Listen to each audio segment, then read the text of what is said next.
decía, bienvenidos a la sesión de Mobile Marketing. La semana pasada estuvimos hablando mucho sobre la parte de SEM, la parte de pues, el ranking de anuncios, cómo funciona el algoritmo de Google, y hoy nos vamos a centrar más sobre todo en una parte muy importante de las estrategias, como es mobile. Os cuento un poquito más sobre mí por si todavía no me conocéis o no estuvisteis en la sesión anterior, para todos aquellos que seáis nuevos.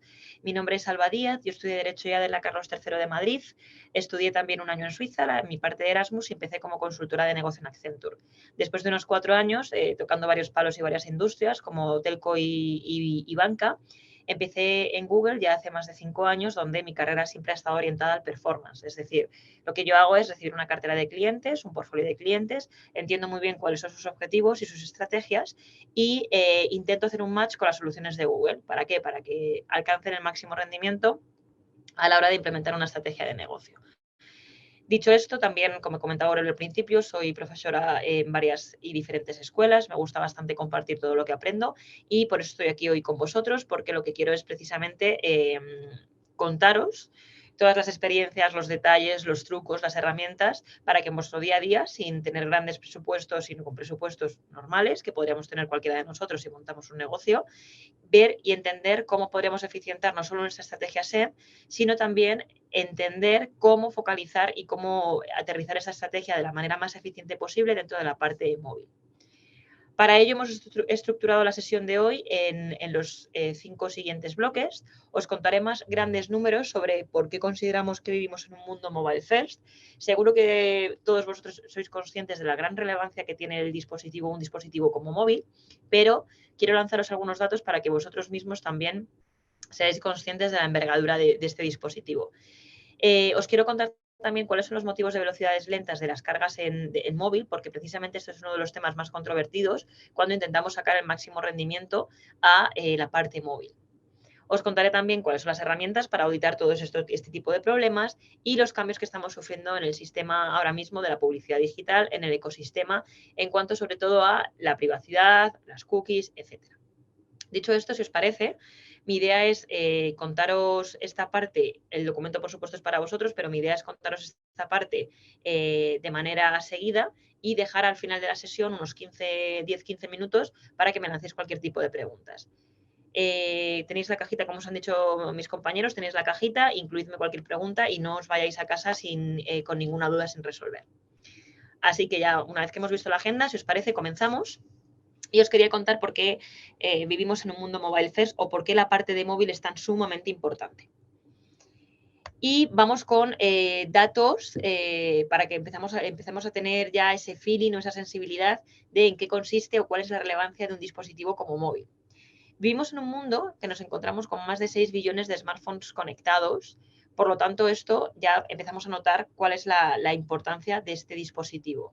Y esto se traduce en que, de media, miramos más de 70 veces al día nuestro móvil en cualquier contexto a nivel mundial. Pero, de hecho, si bajamos más y ponemos el foco solo en los millennials, este número se eleva a 300. 300 veces se mira de media un millennial el teléfono. ¿Esto qué quiere decir? Que tenemos una grandísima puerta de entrada, tenemos un gran dispositivo que nos va a ayudar para impactar muchísimo a cualquier tipo de usuario y tenemos que ser muy conscientes de cuál es su relevancia y cómo sacar el máximo partido de un dispositivo de tal importancia. ¿Por qué? Porque básicamente esto se traduce en que contamos con más de 1.400 horas anuales utilizando constantemente el móvil. Por tanto, tenemos que saber qué hacer con esas horas y que no caigan en un saco roto. A nadie le sorprende que el móvil es un lugar de entretenimiento y comunicación. Al final, fijaos, desde el móvil hacemos millones de cosas, desde videollamadas hasta jugar, ver vídeos cortos, redes sociales, consultar noticias, consultar mi saldo bancario, hacer fotos, hacer vídeos, etcétera. Lo hago prácticamente todo. Y si esto ya era vigente fijaos, antes de pandemia, imaginad ahora después de pandemia, que de hecho muchos comportamientos que no teníamos totalmente asumidos antes de pandemia, por ejemplo, yo antes de pandemia no trabajaba de manera tan frecuente desde mobile. Ni siquiera a lo mejor sabía lo que era Zoom, por ejemplo. Y hoy mismo estamos haciendo un webinar desde esta plataforma totalmente automatizado, totalmente eficiente. Sucede lo mismo con muchísimos otros comportamientos. Por ejemplo, pensadlo, algún comportamiento que hayáis tenido después de pandemia que no sucediera antes de pandemia, en relación con el móvil. Yo, por ejemplo, uno que a mí me viene a la mente es los podcasts. Yo antes de pandemia no era tan aficionada a podcast, no escuchaba prácticamente ningún podcast. Después de pandemia escucho un podcast desde móvil para todo prácticamente. Y es un comportamiento que si no hubiera venido este tipo de, pues de sucesos tan críticos que han cambiado completamente mi comportamiento, quizá no hubiera utilizado el móvil para este tipo de contenido auditivo. Por tanto, esto sucede básicamente con todo, ¿no? Vemos que el móvil al final ha interceptado o interactúa con nosotros en cualquier contexto y esto, por tanto, es bastante importante de entender de manera estratégica.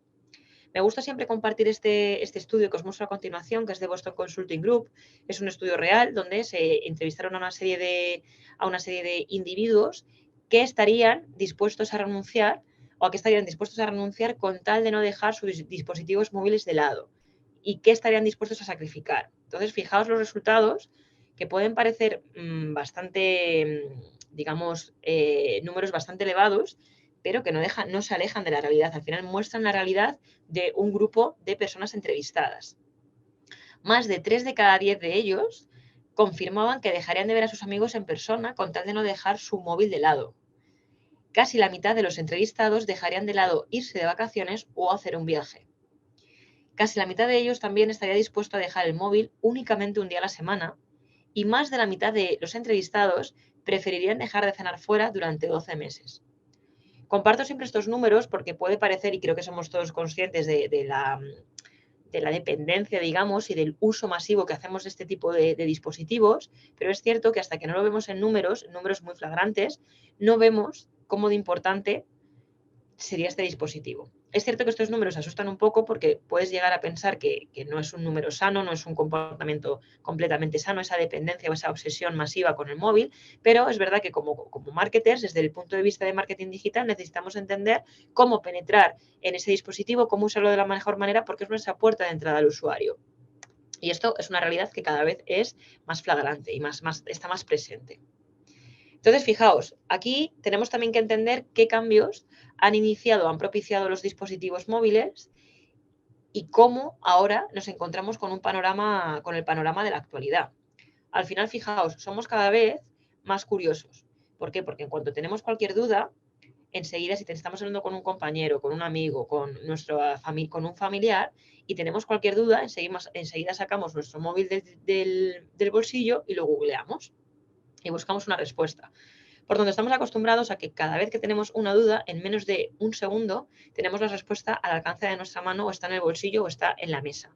No dudamos en buscar una respuesta a todo lo que se nos pasa por la cabeza y sabemos que vamos a encontrar la respuesta. O sea, en ningún momento pensamos que nos vamos a quedar con la duda. Por tanto, si tú como anunciante no eres capaz de satisfacer esa duda o estar ahí más rápido que el de la derecha, vas a tener problemas y no vas a estar tan visible y tu usuario se va a ir con otro.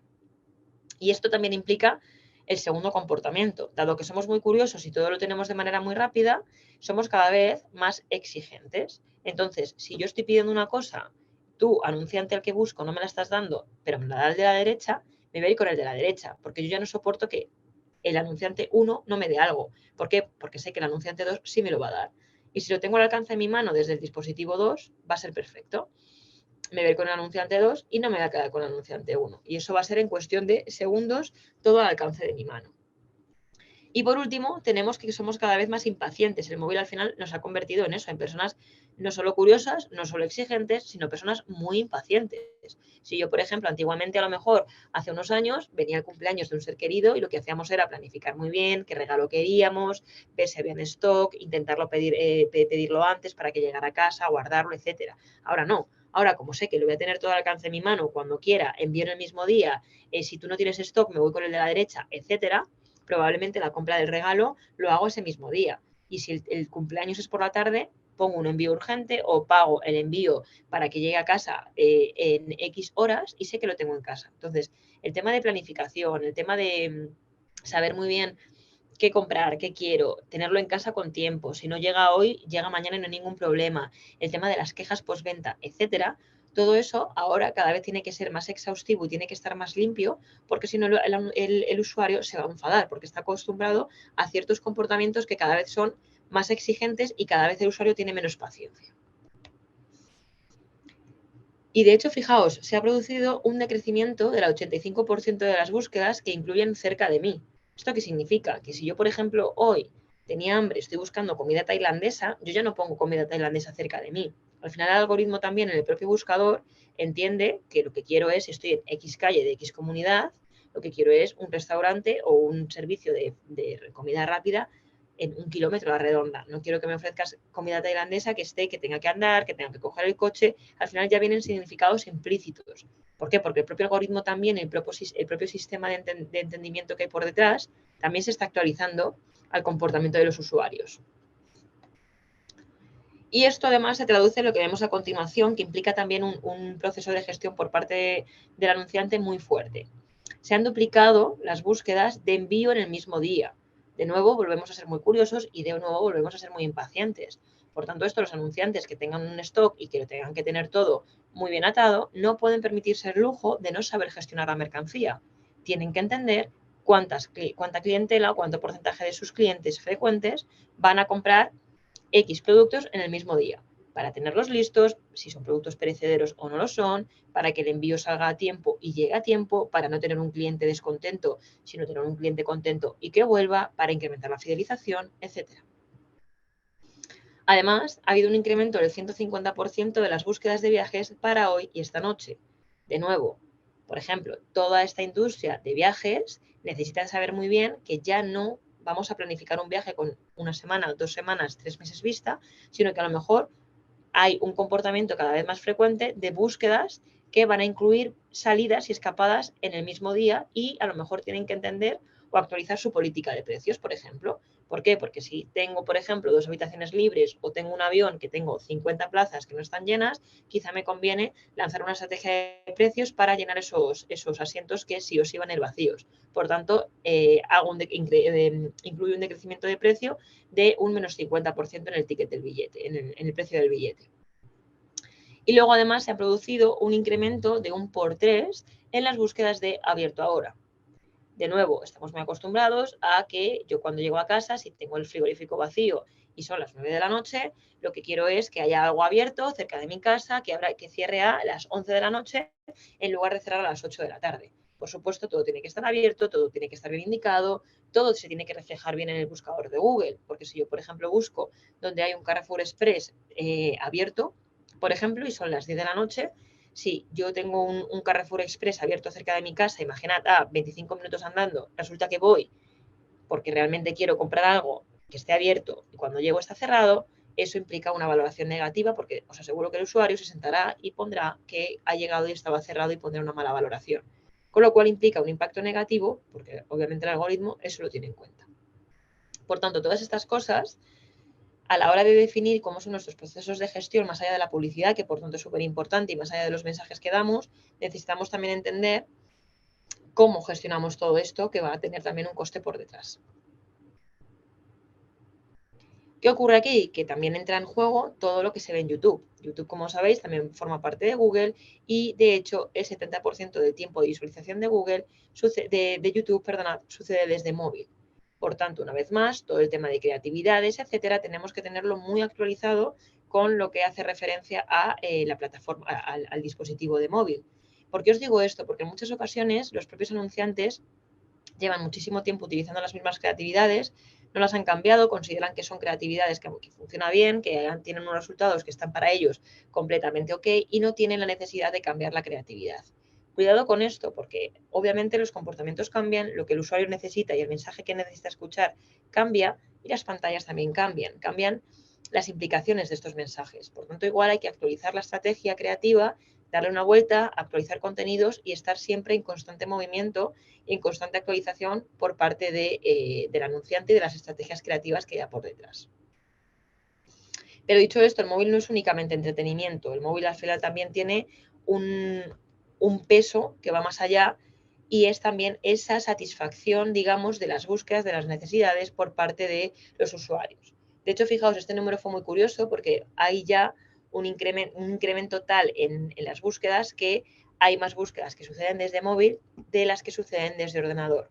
Este hito es bastante relevante. ¿Por qué? Porque al final, los últimos 10 años, si echamos la vista atrás, siempre ha habido muchísimo foco en las estrategias digitales en ordenador Y ahora tenemos que dar un cambio, ya llevamos muchos años con este mensaje, pero ahora es muy real. ¿Por qué? Porque el número de búsquedas que suceden desde móvil lo ha superado el número de búsquedas que suceden desde ordenador.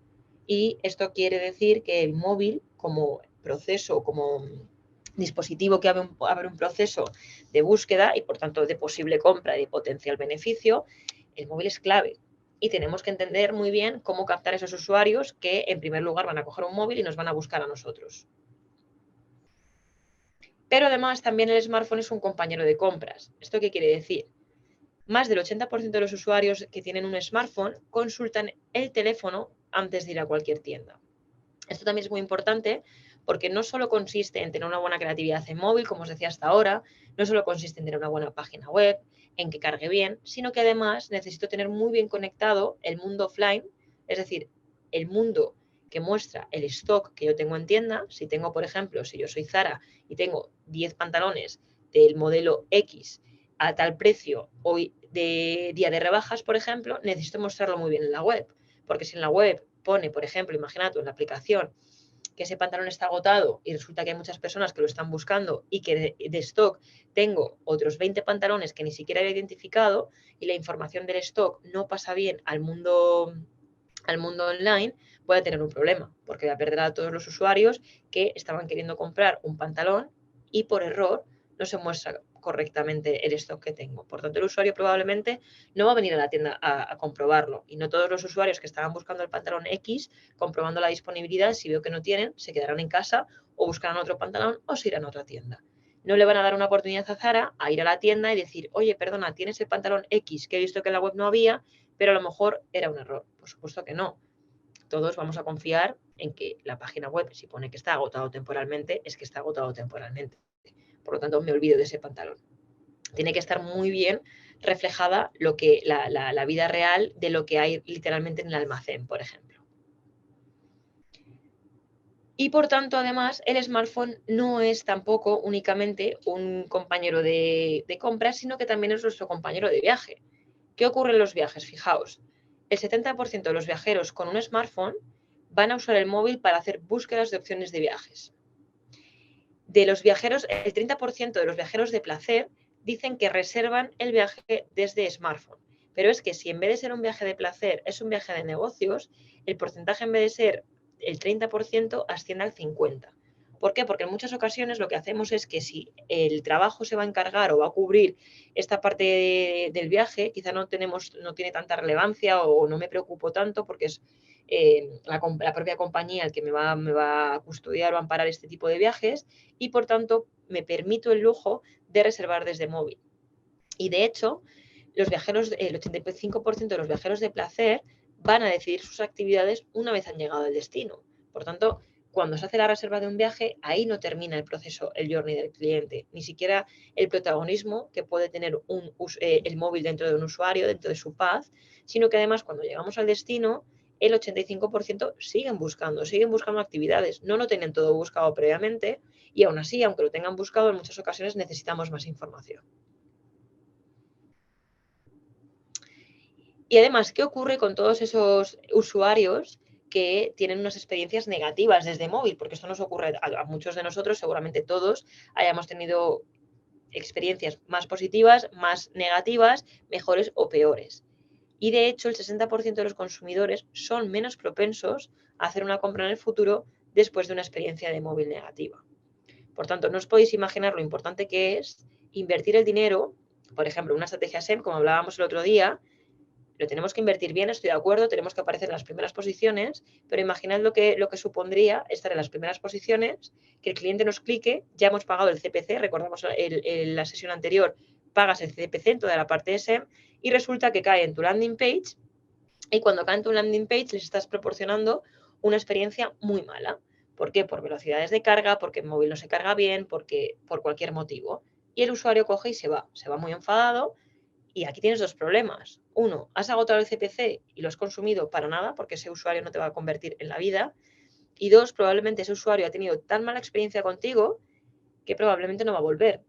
Por tanto, no solo no has conseguido una conversión, sino que has conseguido una persona que jamás te va a volver y de hecho puede ser hasta un hater, porque en el futuro le diga al resto de su entorno, esta página web o esta aplicación no ha funcionado, no me gusta nada, no la uses, no te la recomiendo. Y aquí es donde ya tenéis un problema adicional.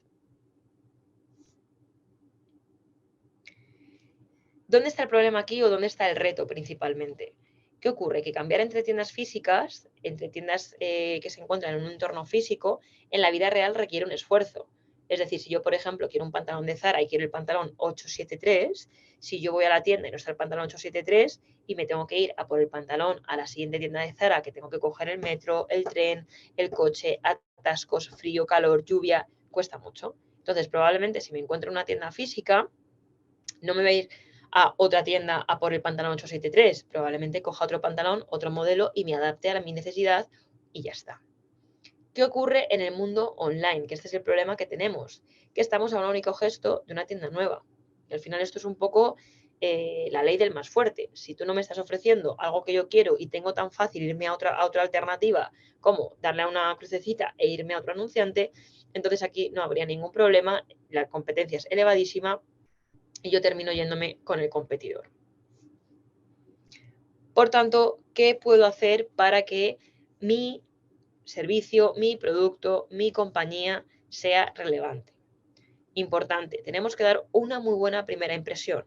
Y una muy buena primera impresión pasa por dar una buena impresión desde móvil. Esto es literalmente clave, es importantísimo. Y esto también implica que el formato de anuncios va a marcar la diferencia. Por tanto, implica también un poco lo que os decía anteriormente.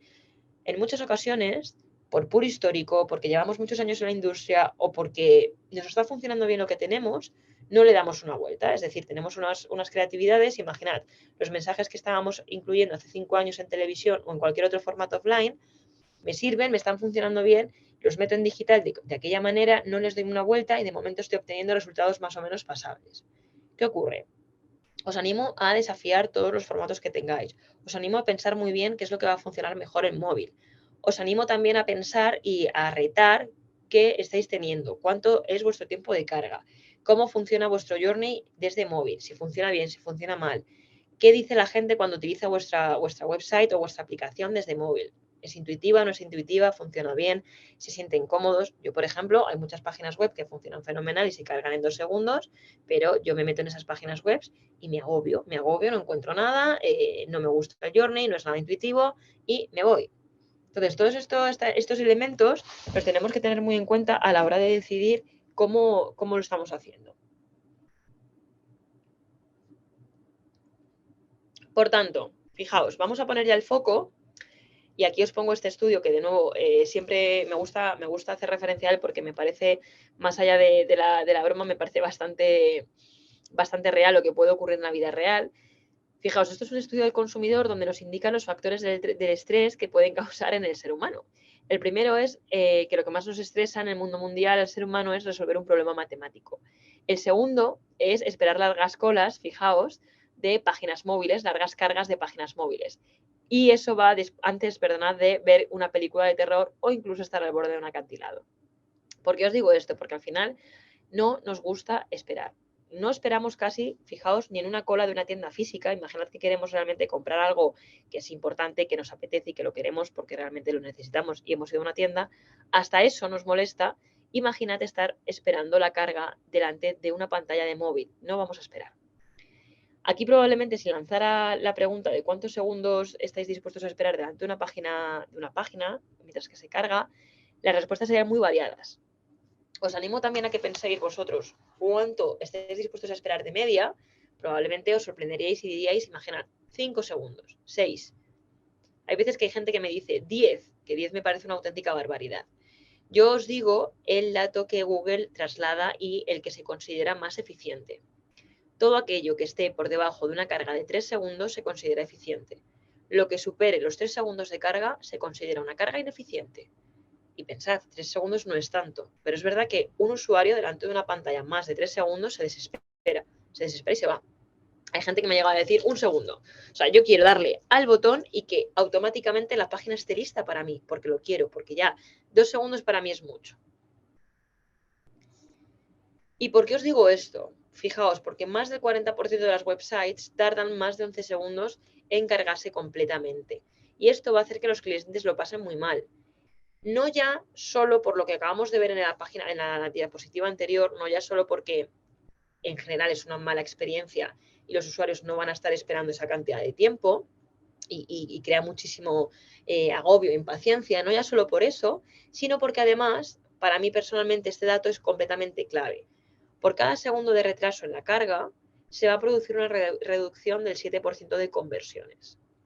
Entonces, volvemos a lo que os comentaba antes. Al final, si yo, imaginad, pago un dinero, pago una inversión, la paso por Google Ads y lo que quiero es estar posicionado en las primeras posiciones de Google. Si yo estoy pagando esto, resulta que el cliente me hace clic, pago el CPC como anunciante y resulta que llega a mi landing y lo pierdo porque tardo en darle la carga de la página completamente 8 segundos, o sea, he perdido la conversión. He gastado CPC y encima voy a tener una opinión que se va a ir generalizando por todo el contexto de los conocidos de ese usuario y el boca a boca me va también a hacer muchísimo daño. Por tanto, esto es de verdad muy negativo a la hora de intentar ser muy cautos y muy exigentes con el tiempo de carga y con cómo no desaprovechar ninguna parte de tráfico que venga a nuestra landing page. Al final, las empresas que van a sobrevivir en el mercado, y esto es un poco lo que os quiero trasladar con la sesión de hoy, son las que se van a adaptar realmente al usuario a través de móvil. Os pongo aquí dos ejemplos de dos empresas que me parecen bastante relevantes, quizá ahora ya para todos nosotros son ejemplos muy del día a día y no son tan, digamos, pioneros, pero esto hace unos años, cuando surgió, sí que realmente era muy pionero y dieron una vuelta completamente a su estrategia móvil. Fijaos, os he puesto aquí el primer ejemplo es Domino's Pizza. En este caso, la implementación de la estrategia móvil de Domino's Pizza incrementó su carrito medio un 20%. ¿Qué es lo que hicieron? Tuvieron ingresos por vía digital del 60%, es decir, superan los de vía digital a los que había por tienda física y de hecho el 50% de los pedidos comenzaban a través de móvil. ¿Por qué? Porque metieron 15 formas diferentes de pedir pizza desde móvil, era un proceso muy intuitivo y cuando ya Domino's Pizza hace unos años estaba bastante de capa caída, consiguió literalmente subir mucho su marca, su branding, su usabilidad en el mercado y su cuota de mercado. Con lo cual, el procesamiento y la inclusión del dispositivo móvil dentro de este tipo de estrategias ayuda mucho a este tipo de anunciantes y más en unos momentos en los que hay industrias muy punteras y muy concretas donde el móvil es crítico. Si ya es crítico de por sí, por ejemplo, el pedir una pizza de manera rápida, no tener que bajarme al Domino's que está a 12 minutos andando de mi casa, lo puedo pedir desde mi casa, la puedo personalizar, la pido, llega enseguida, etcétera, nos va a venir muy bien. Y luego tenemos la siempre bienvenida experiencia de Starbucks. Como sabéis, Starbucks es bastante puntero y bastante pionero en crear experiencias y enseguida se subió al carro de la experiencia móvil. Entonces, lo que hacía era que se podía ordenar muchísimas opciones diferentes de tomar café desde la aplicación, desde la web. ¿Qué se hacía? La propia aplicación alertaba de cafeterías cercanas. Los consumidores, de hecho, podían hacer también pedidos camino hacia la cafetería y se ahorraban ese tiempo de esperar colas que eran innecesarias.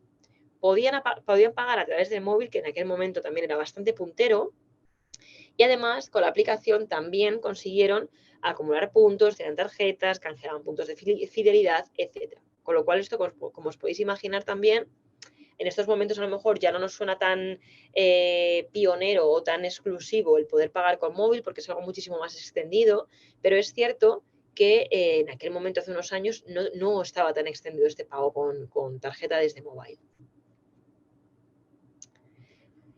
Dicho esto, ya damos por finalizado el bloque 1, damos por finalizado el contexto mobile, digamos, en el mundo. Y vamos a entender ahora el bloque de motivos de velocidades lentas, que esto es una de las principales cosas con las que quiero que os quedéis hoy, porque literalmente la velocidad de carga es un problema que está en todas las conversaciones, es probablemente una de las cosas que más afecta al rendimiento móvil y tenemos que tener muy claro cómo podemos, uno, auditarlo y dos, solucionarlo, es decir, entender dónde está el problema y dos, ponerle solución.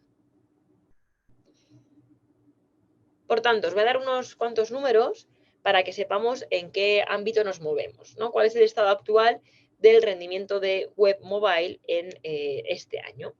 Fijaos, tenemos unas 900.000 páginas de destino de anuncios móviles que se rastrean cada semana.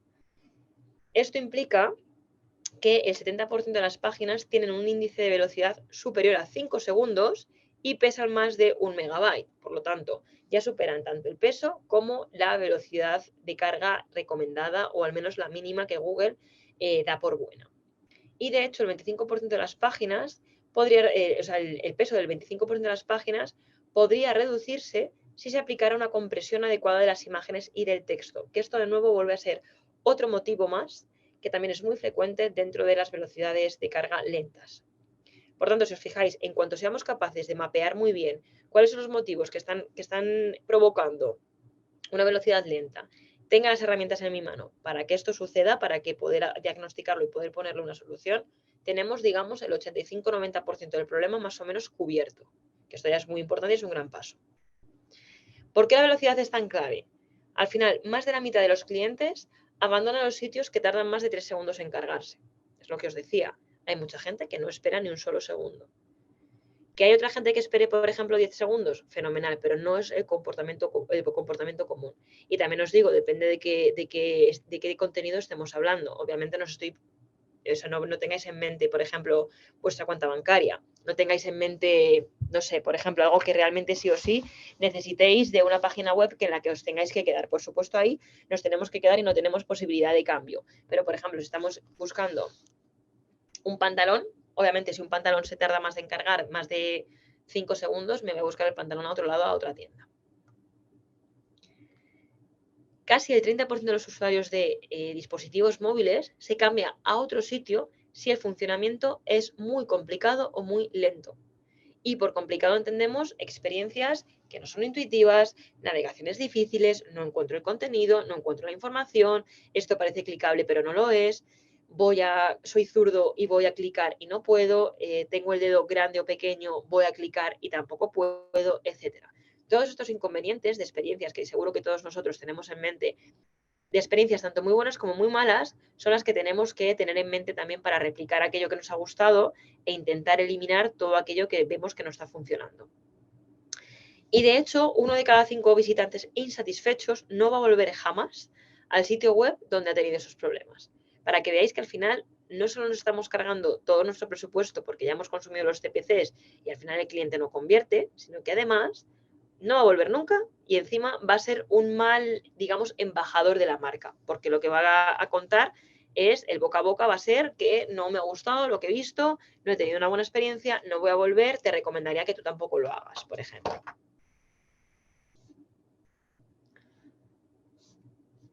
Por tanto, aquí ya empezamos a intentar entender cuál puede ser mi estrategia en estos casos, ¿no? Imaginad, ¿qué objetivo queremos conseguir? En función de dónde tengamos nuestro negocio, vamos una vez más a situarnos dentro del funnel. Entonces, obviamente aquí en Upper Funnel nos encontramos con todos los visitantes que van a visitar mi sitio web. Si aún vamos bajando, nos vamos quedando sin usuarios. Aquí tendremos solo el 90% que van a estar explorando buscando un producto. Según vamos bajando, solo el 70% visitarán una página de producto de los cuales venían de arriba. Si seguimos bajando, solo el 20% incluirán un artículo en el carrito y, por ejemplo, solo el 10% van a completar la compra. Por tanto, en función de donde nos encontremos, de las fases del funnel, si estamos, por ejemplo, en una fase muy incipiente, estamos muy arriba del funnel o estamos un poquito más abajo, nuestros objetivos van a cambiar. Al final, si estamos aquí, arriba, todo el marketing que yo esté haciendo va a ir dirigido y va a estar focalizado en llevar tráfico a la web. Entonces se va a combinar con una carga rápida de la web que necesito que además empiece a completar pasos dentro de mi página web o me empiece un poquito a ver el contenido, me dé algún tipo de información. Pero todo va a ir dirigido a llevar tráfico a la web, tráfico cuanto más masivo, mucho mejor, y cargar rápidamente la web para que el usuario no se me vaya. ¿Qué hago cuando el usuario ya está dentro de mi website y sigo bajando hacia abajo? Ahora mi objetivo va a cambiar y lo que quiero hacer es mantener a mi visitante que siga explorando mi página web. Es decir, no quiero que se me vaya a otra página web. Quiero que siga aquí, que visite, que vea mis productos, que vea mis servicios, engancharle. Entonces, ¿cómo puedo conseguir impresionarle y asegurarme de que efectivamente va a realizar la acción que yo quiero que realice? Ya sea, por ejemplo, imaginad que yo mañana lanzo mi propio negocio que es joyitasdealba.com y lo que voy a hacer es vendo relojes y pulseras.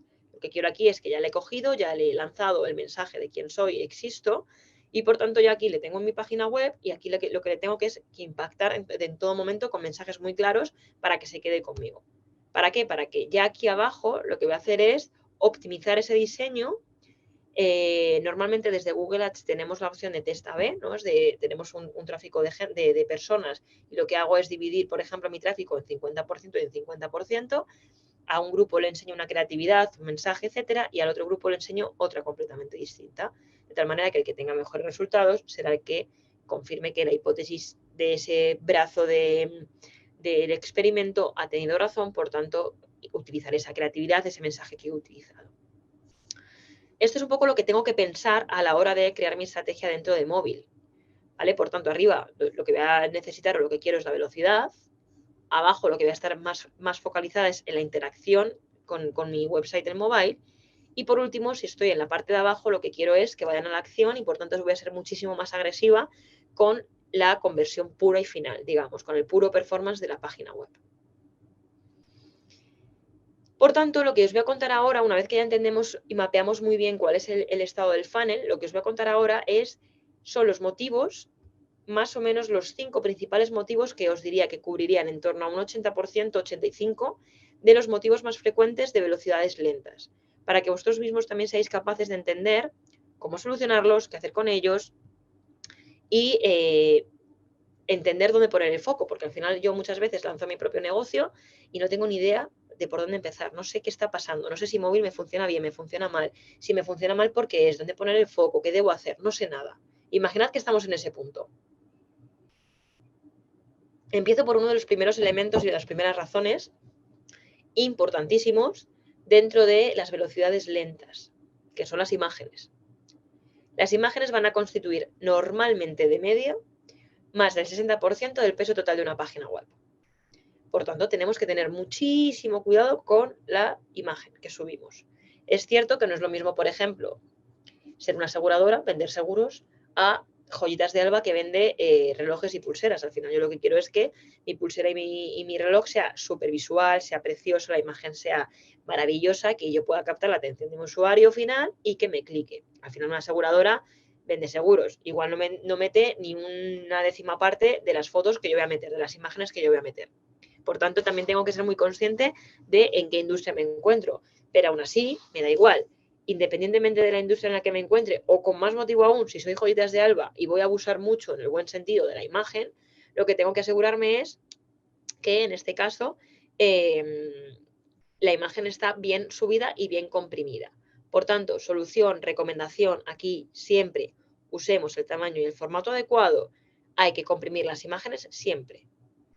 Aquí os voy a decir luego, cuando veamos a nivel herramienta, cuando las veamos, os voy a decir cómo dónde están las recomendaciones de formatos que el propio Google o los propios navegadores os van a decir. ¿Por qué? Porque al final si subimos la calidad o los tamaños o la compresión que nos apetezca, al final no satisfacemos los requisitos de la propia página y tardan muchísimo en cargar. Y esto nos penaliza mucho. Si nos ponemos también y echamos la vista atrás en la sesión anterior, estuvimos hablando también del Quality Score. De nuevo, para quien no estuvo, refresco un poco memoria. Para estar bien posicionados dentro de la parte SEM en los 4 lugares, en las 4 primeras posiciones de Google, hay dos elementos que Google va a valorar. Uno es el CPC máximo que estamos dispuestos a invertir, digamos, a nivel keyword, que es término monetario puro, y otro es el Quality Score. Y el Quality Score es una nota del 1 al 10 que Google me daba por cómo de bien o mal lo estaba haciendo yo dentro del algoritmo. ¿Qué ocurre? Que uno de los pasos y uno de los elementos, que también me daba de nuevo una nota del 1 al 10, era toda la parte de la landing page experience, es decir, cómo navego, cómo se carga la página, cómo de intuitiva es, etc. Si yo tengo una carga lenta, ese elemento, la landing page experience, voy a tener una mala nota. Probablemente del 1 al 10 tenga, imaginad, me lo invento, un 3. ¿Por qué? Porque lo estoy haciendo muy mal, porque tengo imágenes no están bien comprimidas. Por tanto, esto es un círculo vicioso de impacto que necesito atacar en esta primera parte donde evalúo qué me está pasando dentro de las imágenes o dentro de los elementos que estoy subiendo. Fijaos, más del 20% de las páginas tienen más de 100 solicitudes de recursos. ¿Esto qué significa? En muchas ocasiones hay llamadas a distintos servidores para utilizar unos recursos que se van a utilizar en la página web. La recomendación aquí es que consolidemos todos esos recursos para que no haya tanta llamada a diferentes servidores y la llamada o la información no tenga que ir y venir tantas veces. Si somos capaces de consolidar, ya no tenemos un número de 100, por ejemplo, y tendremos un número de 70, 60, algo un poquito más consolidado. Por tanto, de esta forma no tenemos que llamar a tantos servidores tantas veces y la carga es mucho mayor, porque disponemos de la información en menos tiempo. El siguiente motivo de velocidades lentas es el uso de JavaScript. El uso de JavaScript, bueno, el propio lenguaje de programación se ha puesto muy de moda, porque es cierto que se pueden hacer muchísimas cosas bastante relevantes, muy chulas, muy avanzadas, y cada vez estamos utilizando más este lenguaje de programación dentro de las páginas web. ¿Qué ocurre? Que esto tarda muchísimo en cargar. Aquí mi recomendación, de nuevo, pensemos muy bien el equilibrio entre lo que yo quiero mostrar, es decir, lo que quiero hacer, si quiero hacer una super página web con un carrusel, una no sé qué, una información, etcétera, súper avanzado, o lo que quiero hacer es algo más sencillo, que no necesito algo tan avanzado y que la página tarde menos en cargar. Ahora bien, que me decís que seguís queriendo utilizar JavaScript, me parece fenomenal, pero intentemos elegir dónde, no abusemos. ¿Por qué? Porque yo he visto en muchísimas ocasiones que las páginas web hay cierto JavaScript que no está ni siquiera en uso, es decir, que está ahí por puro histórico o porque se ha utilizado ese lenguaje de programación porque así se decidió en su momento y ni siquiera está en uso. Pero en cualquier caso, ralentiza mucho lo que se va a cargar después, ¿vale? Entonces, dicho esto, si estamos utilizando JavaScript, mi recomendación es pensar muy bien cuándo se va a usar ese JavaScript y cuándo no. Que necesitamos, por ejemplo, utilizar JavaScript para X títulos de X landing page porque para mí es muy importante, fenomenal. Que podemos revisarlo bien, eliminar JavaScript en algunas ocasiones, mantenerlo en otro, pero de manera menor, de menor proporción, también bien. ¿Vale? Con lo cual, no abusemos de JavaScript porque ya os digo, es un lenguaje de programación muy de moda, muy demandado, muy utilizado. Hacemos auténticas virguerías con el lenguaje, pero tiene impacto negativo en algunas ocasiones. Otro motivo de velocidades lentas, las fuentes personalizadas. ¿Por qué os digo esto? Más del 50% de las páginas optimizadas para dispositivos móviles usa fuente personalizada. Es decir, no usa la propia fuente, la propia tipografía que viene muchas veces por defecto en librerías, sino que utiliza algo mucho más ad hoc y mucho más especial que se tiene que cargar de manera diferente o de manera paralela. Por ejemplo, imaginad que yo mañana lanzo joyitasdealba.com y de repente me doy cuenta que es que el flow o el look and feel de mi página web quiero que tenga la letra personalizada parecida a la de Disney. Y eso obviamente no me viene por defecto en la librería. ¿Qué ocurre? Que voy a importar una fuente personalizada de Disney, porque decido que así le va a dar el toque final que necesita mi página web. Error. ¿Por qué? Porque va a tardar mucho en cargar. Entonces, si ya voy mal, imaginad que voy mal de carga porque ya estoy metiendo mucha foto de relojes y pulseras, que es lo que yo vendo, imaginad si encima le meto JavaScript, sin conocimiento ninguno, por defecto en todo, 100%, e imaginad que encima le meto también una fuente personalizada de la letra Disney X, pues voy a tener un problema, porque al final todo no se puede tener si realmente queremos balancear o, digamos, priorizar la velocidad de carga. Por tanto, de nuevo, recomendación aquí, intentemos inhabilitar las fuentes personalizadas en los smartphones para que funcione mucho más rápido y si son absolutamente necesarias y críticas, porque considero que así debe ser, solo utilicemos en encabezados, en elementos muy, muy concretos que quiera la letra de Disney sí o sí, etc. ¿Por qué os digo esto? Porque al final en Google hay muchísimas fuentes y hay otras fuentes que también se pueden descargar de la página, que son las personalizadas. Utilizad la que vienen por defecto y no descarguéis todo el archivo de la fuente de Google porque no es necesario, porque ralentiza y porque esto va también a incrementar el peso de la página. Y además, por último, tenemos que el 20% de las páginas tienen más de 5 redireccionamientos. Recordemos, ¿no? El redireccionamiento es cuando tenemos muchos niveles de una página que redirige a otra página, que a la vez me redirige a otra landing, etcétera, etcétera, etcétera, porque probablemente tengo muchísima profundidad de producto. Pues aquí igual, intentemos reducir, intentemos eliminar todo aquel redireccionamiento que no sea necesario. Cuanto más simplificada sea la website, cuanto menos granularidad le metamos, cuanto menos salto le metamos, mucho mejor, porque la página va a rendir de manera mucho más rápida y el propio sistema va a cargar. Por tanto, no le añadimos segundos a esa carga. Por tanto, como resumen, os he contado ya cuáles son los principales motivos o elementos en los que tenemos que estar muy pendientes. Número 1, dar una buena primera impresión. El objetivo, aquí os he puesto un objetivo muy agresivo, pero es a lo que tenemos que apuntar, porque normalmente no se va a cumplir, ¿vale? Por tanto, intentemos que la carga sea en menos de 2 segundos, ¿vale? Tengamos también en mente que los clientes quieren ver contenido en la mitad superior de la página. Por tanto, primero intentemos que el contenido cargue en la primera mitad y después tengamos todo el sitio listo en menos de 3 segundos. Las solicitudes de llamadas a otros servidores. Intentemos que sean menos de 80. Recordemos, a partir de 100 normalmente nos empieza a penalizar el sistema. Intentemos apuntar a 80. Si tenemos 85 o 90 también lo estamos haciendo bien. ¿Por qué? Porque cuantas menos solicitudes, menor es el tiempo de carga. Y de nuevo no tengo que estar llamando y tengo que estar teniendo la información de diferentes servidores. Y además, intentemos disminuir el peso de la página. El objetivo es tener menos de 1 megabyte. Cuanto más pesa la página, más cantidades de bytes necesitamos para que cargue y, por tanto, más tiempo vamos a emplear en la carga. Aquí la recomendación, el foco tiene que ser la imagen. Intentemos siempre seguir cuáles son los formatos de la imagen recomendados por la parte de Google. Perfecto. Ya hemos entendido el bloque 2, motivos de velocidades lentas. Ahora ya que sabemos más o menos dónde poner el foco, lo que necesito es entender cómo auditar una página web. Os he puesto aquí diferentes herramientas para averiguar la velocidad de carga de las páginas web, ¿vale? Fijaos, os he puesto 5 que a mi parecer son bastante relevantes. Pingdom Tools, que es la que vamos a verla ahora también en directo. PageSpeed Insights, que os diría que os quedaseis con esta segunda porque es la que más vais a usar.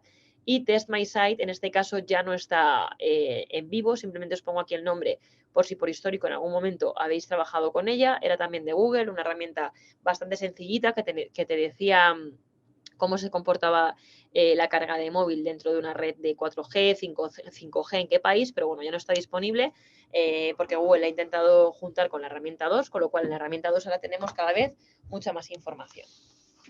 Por tanto, aquí, fijaos, un segundo, las dos últimas, yo no las utilizo tanto, es cierto, pero sí que es verdad que, bueno, aquí cada maestrillo tiene su librillo y si queréis también probarlas, os las he dejado ahí para que también las tengáis a mano. Vamos a empezar, si os parece, con la primera, con Pingdom Tools, que es esta que veis aquí, ¿vale? Simplemente necesitáis poner Pingdom Tools en el nombre en Google o tools.pingdom.com y enseguida os va a aparecer este pantallazo que veis aquí a la derecha en amarillo. ¿Qué es lo que vamos a ver en la derecha en amarillo? Imaginad que ya estamos en la propia página, vamos a ver aquí un cuadrado gigante donde va a poner la URL y en el otro nos va a poner test from, ¿vale? Esta herramienta lo que va a hacer es que nos va a ayudar a monitorizar la web durante todo el día, es decir, en tiempo real, para verificar que todo funciona, que todo está correcto. Imaginad que operamos en más de un país, podemos también ver cómo es la ubicación en concreto, no solo por ejemplo de España, sino imaginad cómo está funcionando mi site en Estados Unidos. Y lo que me dice es el tiempo de carga, el peso de la página, los redireccionamientos y las posibles mejoras. ¿Cómo funciona esto? Lo que voy a hacer es coger una URL.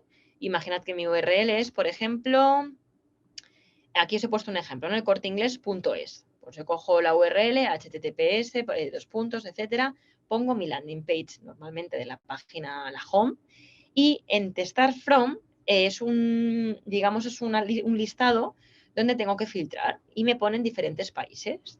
Aquí mi recomendación es que elijáis en la opción del filtro, elijáis el país más cercano del mercado que queréis testar. Imaginad que quiero testar España. Pues creo que el más cercano es UK.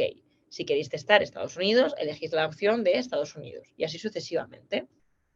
Y lo que me va a dar, ojo que es un poquito lenta, aquí sí que a lo mejor necesitamos un par de digamos 15, 20 segundos para que se cargue todo, os va a dar estos resultados que estáis viendo aquí a continuación. En primer lugar, os dan como 4 rectángulos y luego tenéis en la parte de abajo, si seguís haciendo scroll, tenéis una serie de diagnósticos, de recomendaciones, pero para mí la más importante es esta que os enseño aquí. ¿Por qué? Fijaos, al final para el Corte Inglés, ¿a mí qué me ha dicho esta página?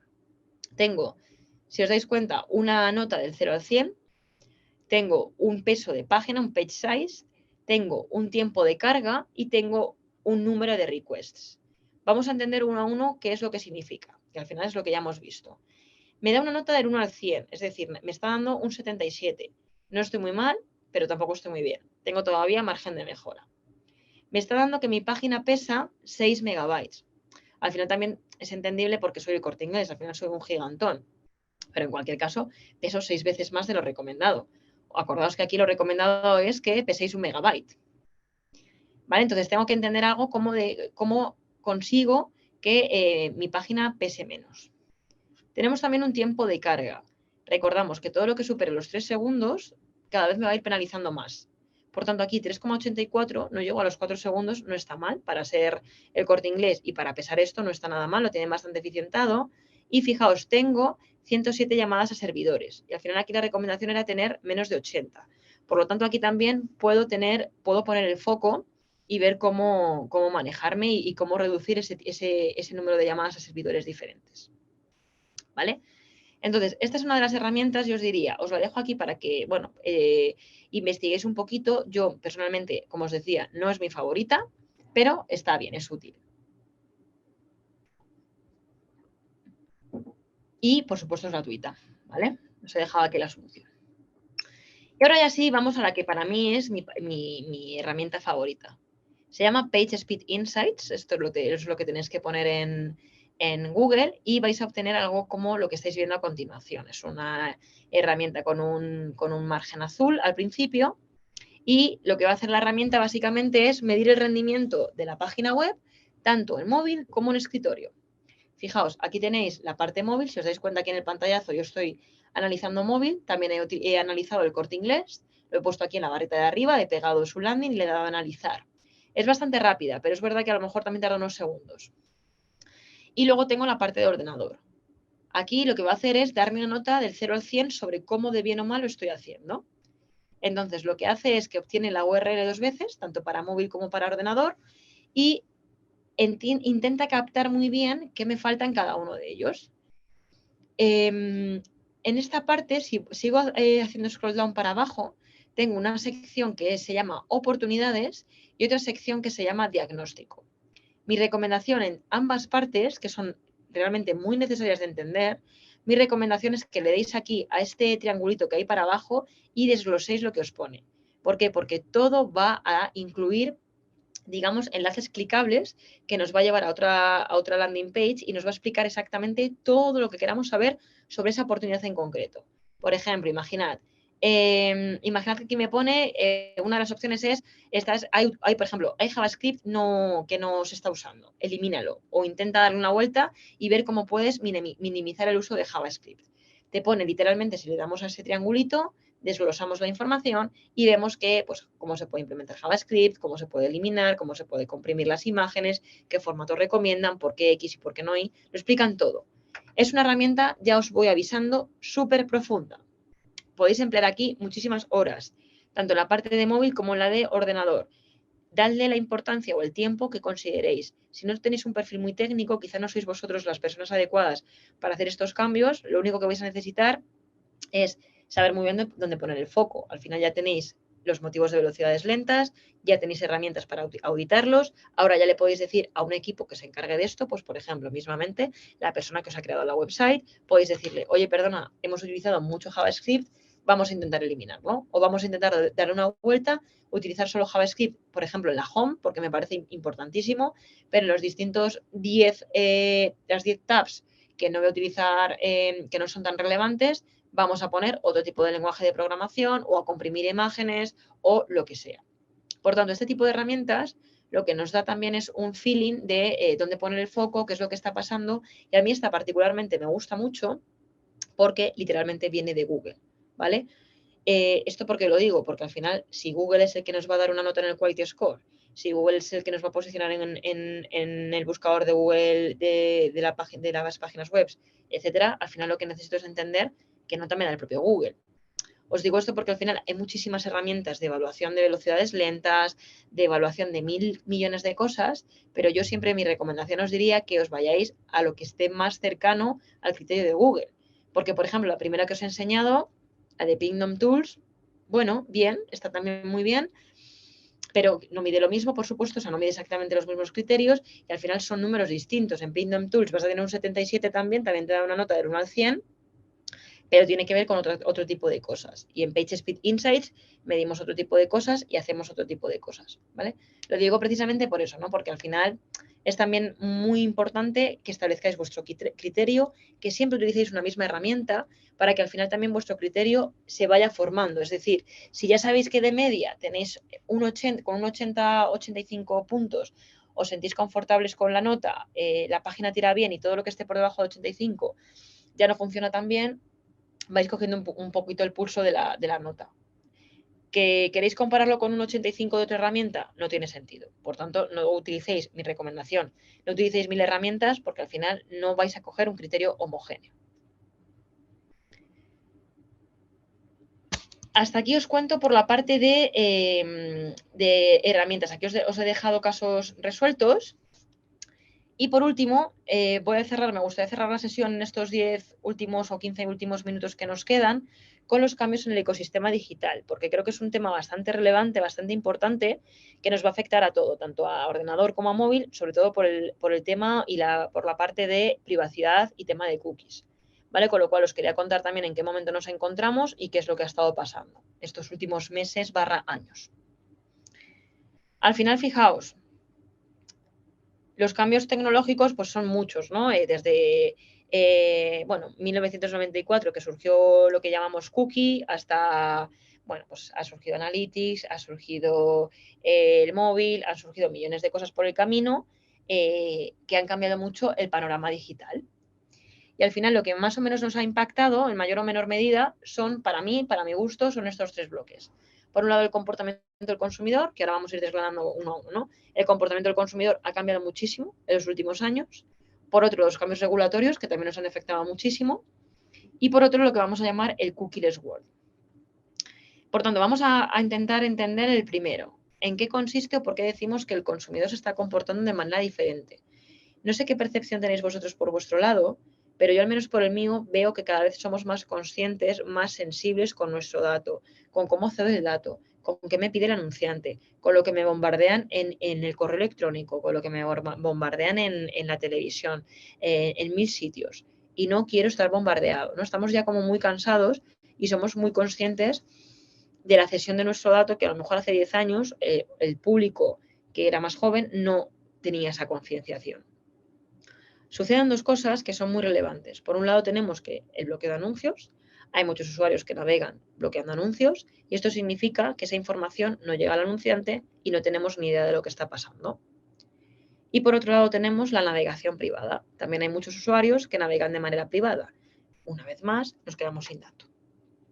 Esto os diría, cada vez es más, digamos, alarmante o más llamativo este comportamiento porque se está extendiendo cada vez más y es cierto que, por ejemplo, los escándalos que están ocurriendo o que hayan ocurrido, ¿no? Pues a lo mejor Cambridge Analytica fue como abrir el debate, digamos, a nivel mundial sobre qué pasa con los datos, qué ocurre en redes sociales, qué ocurren con las grandes tecnológicas y a partir de ahí ha sido un no parar de multas, de noticias, de reguladores trabajando duramente en la regulación de lo digital, etc.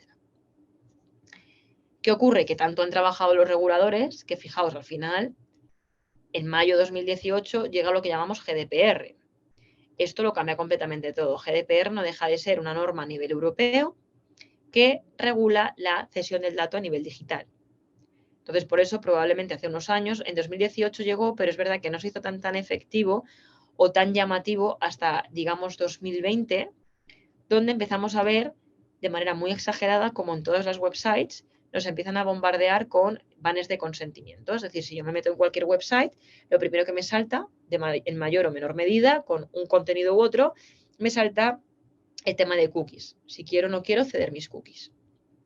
¿Por qué sucede esto? Fijaos, porque llega la GDPR, como os decía, que lo que hace es proteger mucho lo que llamamos dato personal que al final es nuestra información más preciada, lo que yo le doy a Internet o a los buscadores en este caso, lo que le doy a las compañías, y que esta ley intenta regular de manera masiva y de manera muy seria.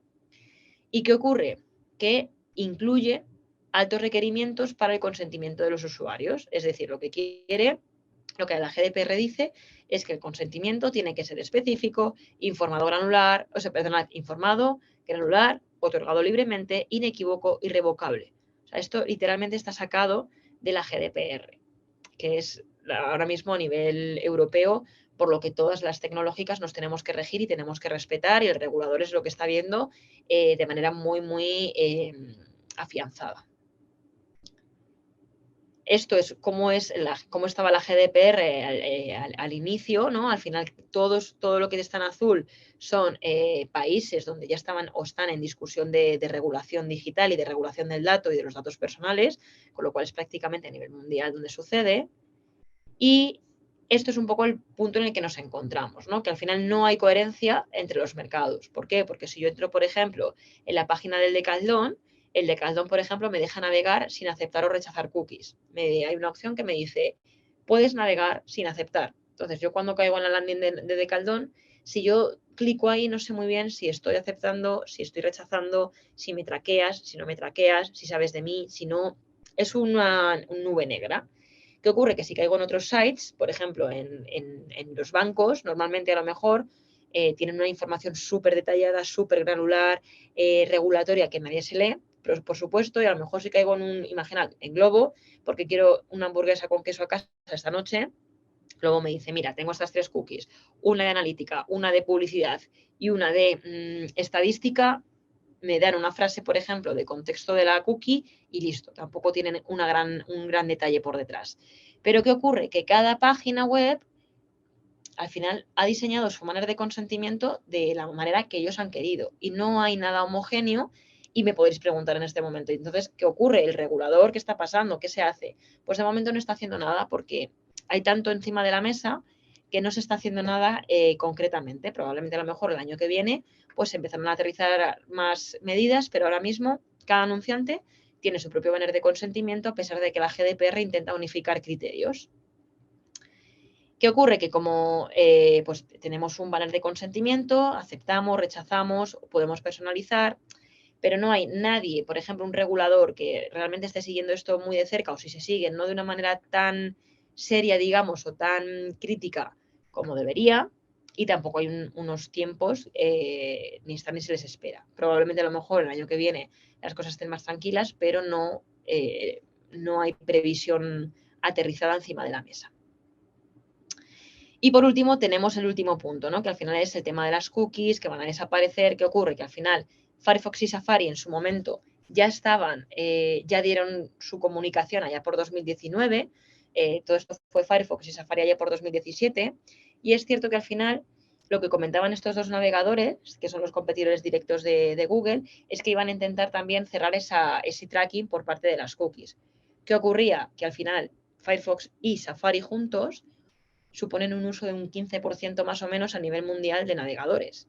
El resto se lo lleva Chrome, que también es de Google, ¿no? Google Chrome. Entonces, cuando hicieron este anuncio, Firefox y Safari no fue tan llamativo, no fue tan flagrante y no ocurrió nada en general. ¿Qué pasa? Que cuando en 2020 Google anuncia que sí que por su parte también se sube al carro de la protección del usuario, ahora ya sí que hay un tema por detrás que hay que controlar. ¿Por qué? Porque efectivamente ahora ya el navegador Google Chrome, bloquear las cookies de terceros, esto ya va a ser otra historia. Es una historia que sí que va a suponer un impacto directo a toda la parte de los anunciantes y estamos trabajando directamente en eso. Me podéis preguntar, ¿cómo se está trabajando? Pues bien, al final, fijaos, el anuncio se hizo en 2020, pensaba que se iba a hacer efectivo, lo lanzaron como para inicios 2022, el año pasado, inicios 2022, pasamos a 2023 porque no llegábamos, y ahora en 2023 de momento está previsto que todo esto entre en vigor en 2024. Esto es una migración o digamos o un cambio de paradigma bastante complejo, porque al final es trabajar sin una visibilidad que habíamos conseguido hasta el momento. Entonces, al final, tenemos que intentar entender, o creo que vamos a recaer mucho en toda la parte de modelización, es decir, recaer mucho en la información de los usuarios que sí que consienten, y todos aquellos que no consientan, pues intentar predecir de alguna manera, o con inteligencia artificial o con modelos estadísticos, cómo es esa gente que no ha consentido. Entonces, por ejemplo, imaginad, si hasta ahora yo soy Globo y vendo todos los días 100 hamburguesas con queso a las 8 de la tarde, de las cuales el 60% son de mujeres y el 40% son de hombres, buscando el móvil, me lo invento, a las 8 de la tarde en X comunidad, si ahora de esas 100 hamburguesas yo solo veo el 60%, porque es el único porcentaje que me ha aceptado la cookie, puede que de ese 40% de hamburguesas yo ya me pierdo, no sé si las he vendido o si no, o quién me las compra. Entonces lo que voy a hacer es intentar modelar o intentar predecir cómo es ese 40%, que estimo que está sucediendo porque estoy viendo que he vendido, pero no sé muy bien a quién ni cómo. Entonces baso toda esa predicción en esas 60 primeras personas que sí que me han aceptado y que sí que me están dando su información. Entonces hago una predicción o lo extrapolo la información. Entonces, como os podéis imaginar, pues esto es un mundo que, bueno, pues ahora estamos discutiendo completamente esto. Esto ya no solo a nivel técnico de las grandes tecnológicas, sino que los propios anunciantes también tienen que entender cómo sobreponerse a esta nueva situación de privacidad, ¿no? Y de entender cómo seguir al usuario, cómo impactarle respetando sus requerimientos, sus preferencias. Entonces, ahora yo creo que también la dirección hacia la que vamos en general todo el ecosistema digital es mucho apoyarnos en los datos de primera parte. Es decir, si yo, por ejemplo, me convierto imaginad, estoy buscando una hipoteca en BBVA, me hago cliente, me abro una cuenta y sé perfectamente quién es Alba Díaz porque tiene tal edad, soy parte de su CRM, me he convertido en su cliente de primera parte, pues bueno, reforzar mucho qué información le estoy dando yo porque ya soy cliente, ¿no? Eso es un dato de primera parte. Al final los datos de tercera parte, bueno, pues estaban un poco en el limbo antiguamente, se cedían de una manera un poco indiscriminada y ahora lo que queremos hacer es poner un cierto orden. Por tanto, creo que el refuerzo de ese dato de primera parte va a ser también muy importante para entender cómo avanzan este futuro, ¿no? Entonces, si tenéis más dudas sobre esto, os recomiendo meteros en la parte de... Mirad, dame un segundo que lo voy a poner por aquí. Privacy Sandbox. Esta es la página oficial, digamos, de todas las novedades que vienen por parte de la privacidad. Al final, fijaos, esto no solo va a afectar a web, sino también va a afectar a Android, ¿vale? Entonces, este es el punto en el que nos encontramos a día de hoy. Si tenéis mucha más curiosidad sobre esto, os diría que os metáis aquí en la parte de plazos y veis aquí os cuentan un poco, pues bueno, lo que os he contado yo de manera resumida, pero mucho más aterrizada a nivel solución. Aquí tenéis toda la parte de las soluciones, que es totalmente clicable y podéis entenderlas mucho mejor. Y veis que, como os decía, como os comentaba, tenemos hasta 2024, digamos, es como la fecha que estamos, a la que apuntamos. ¿Vale? Aquí tenéis toda la información y os recomiendo de verdad que si os gusta esto me parece un tema muy, muy candente, de actualidad y muy potente para investigar, porque realmente es lo que ahora mismo nos va a cambiar el panorama.